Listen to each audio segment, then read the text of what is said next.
Hey,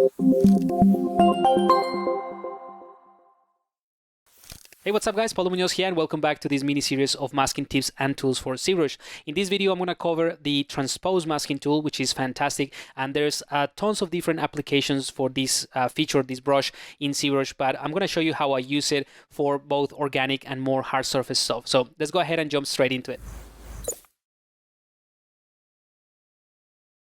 All right, so here we are in ZBrush. Again, I'm using the standard UI of ZBrush so that you can follow along. The first thing I want to do is click on the brush thumbnail to bring in my brushes or the palette with all my brushes. And I'm going to look for these icons right here. So you have the Transpose Cloth, and the Transpose Smart Mask. So this is the one that we're going to be looking at. But before I do anything, I just want to show you what the reason why this is its own brush rather than, like normal masking brush. So let me just show you. If I hold Control and click on the masking brush, you'll see that there is no Transpose Mask or Transpose Smart Mask in here. So it's not like one of the default masking brushes. You won't find it if you press Control. However, if you go ahead and select it from here, right, this becomes your new active brush, and it's a brush that you can use to mask things. And the weird thing, and this is why I wanted to show you that, is because now this is your active brush that you can use to mask things, and if you hold the Control key, you can still access other brushes, right? So I'm going to show you how to use that in combination. But yeah, so the first thing is to basically click on the thumbnail, select the Transpose Smart Mask. You can avoid these two. These are completely different. So we're just going to concentrate on Transpose Smart Mask. And that by default, if you're using the vanilla version of the UI in ZBrush, should bring in this Gizmo 3D. Now, this masking technique, or this, what I'm going to show you, works very well with the Gizmo 3D, but it's not ideal. And I'll show you why in a second. So the first thing I want to do after I select this brush is to turn off the Gizmo 3D. And you can do that from this icon right here, or press the Y key on your keyboard. So as soon as you turn that off, it looks like, the transpose goes away, but you can still use it. So if I go ahead and click anywhere, let's find like a more planar area like this. If I click and drag, you're gonna see this line appear. And this is basically the transpose line. Now, the transpose line is kind of like the previous version of the Gizmo 3D.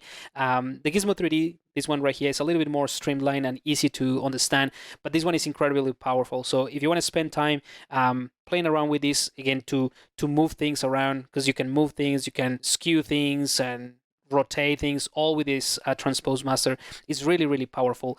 But again, that's outside of the scope of this short video. So all I want to do is to let you know that this is an actual transpose line, so you can utilize it to rotate, move, scale things out like you would with the normal scale or the normal Gizmo. The main difference is, again, if I'm just using the standard brush and just select the move brush now, this is the brush that it gets selected. Right, so this is why it's a little bit kind of like weird, but I want to be clear about how it works. So let me just do a very, very quick recap. So if I'm in draw mode and I have my standard brush, I can do this just to add details or sculpt. If I hold the Control key, accessing my masking brushes, but now because I selected the Transpose Smart Mask, that's going to live in any of these move, rotate, move, scale, or rotate switches. So I can click on move, and now what I have is the Transpose Smart Mask, right? Before, by default, let me just go back to normal transpose. By default, if I move, or if I go to move, scale, or rotate, what ZBrush is going to give me is the Gizmo and the normal transpose, right? So let's turn off the Gizmo and going back to what I had. So Transpose Master, or Transpose Smart Mask. So the way that this works is holding Control and using the mask. So I'm going to click Control and click and drag. And there we go. This is the power of this Transpose Smart Mask. So it is very different from any other mask, and it's kind of like a combination of the transpose line with masking brushes, but it's not necessarily a masking brush that you will access when holding Control. So I know this one is a little bit tricky, but I'm just trying to give you some context before I show you how to use it. So I'm going to clear that mask, and I'm going to target maybe this area right here. So I'm going to click and drag to create that transpose line. And the great thing about this is that you can click on the outer areas, like these yellow circles, and you can adjust it. So I'm going to, adjust it like this. Not that you have to, just want to show you that you can do it. Or you can click on the X, Z, or Y axis to basically constrain that. So if I click on Z axis, oh sorry, on the X axis, now this is going to be like the transpose line is going to be pointing that direction, the Y axis, so on and so forth. All right, so the key with this Transpose Smart Mask is that you can mask based on flatter areas. So using this tool, ZBrush will recognize the variation and the difference between angles in the sculpt. So I'm gonna hold Control again, and that is to access my masking brush, but using the Transpose Smart Mask. So that's the tricky bit. So holding Control, I'm gonna go ahead and click and drag now. And I'm dragging that transpose line, but at the same time, I'm sort of like extending that mask. And what's great about this is that I can, decide how much, or, find out the reach of this mask in here. So you see, I can just push it a little bit more, and maybe something like that, just to show you what I mean. And let's go back to draw mode, and let me bring in my Epic pen. So you'll see that the difference, so here's the edge of that mask. You'll see that the difference between, let's say, this flat area and this curvature here, is this angle is very different. That's when this tool, the Transpose Smart Mask, comes into play, and works really nice, because it's gonna find out the difference between, this plane and this plane, and it's gonna maintain or respect that line. And you can play around with the different angles. It doesn't have to be just that one, but the default settings work really well. So let's say that I want to mask out this entire region, but I am missing a few spots in here. Well, I'm going to show you another really cool tip with this masking. So again, if I bring in my transpose line and hold the Control key, I can go ahead and maybe mask this area right here. And as soon as I start doing this, obviously I lose the other mask, right? And you see there is a slight difference here in the surface, and you maintain this nice center line. It also depends on which area you start masking. So if I clear mask and I start masking around here, so obviously if I start dragging from this point, the new reference plane is this one right here. So anything that is at the similar normal angle as the one that I click, and this point that I click, is going to be masked out. So let's clear that mask. Anyway, going back to what I was saying, if I hold Control and start dragging this, right, I might not be able to cover everything, but this is one of the greatest things about this tool, that you can also add to existing masking, and that is using the Shift key. So I'm going to hold the Control key to start dragging again from this point, but as I start dragging, if I press the Shift key, it will add this new point or this new mask to the existing one. So again, I can hold Control, click and drag, Shift, and do that. Control, click and drag, and Shift to add that. Control, click and drag, and Shift to add that. So hopefully you can see how powerful this is, especially if you're working on hard surface modeling. In this case, Control, click and drag, holding Shift. In this case, this is a more organic creature. But if you think about it, if this was some kind of like helmet or something like that, it would be very easy to isolate an area like this, right? Let's go back to draw. So we have a very nice clean mask. Obviously, in this case, there was not much difference in this area. So we can invert that mask and bring in our, any other mask. So I'm going to use the mask lasso, mask that area, invert it. So now we have something a lot cleaner. And, we can also use the mask pen. Maybe let's enable symmetry and just clean this up a little bit. All right, so I'm not going to spend too much on that, but this is a very quick way to isolate this area. And if I turn on my polyframe, so here at the bottom, and I'm also going to turn off the lines so that you can only see the colors, I can hold the Control and W.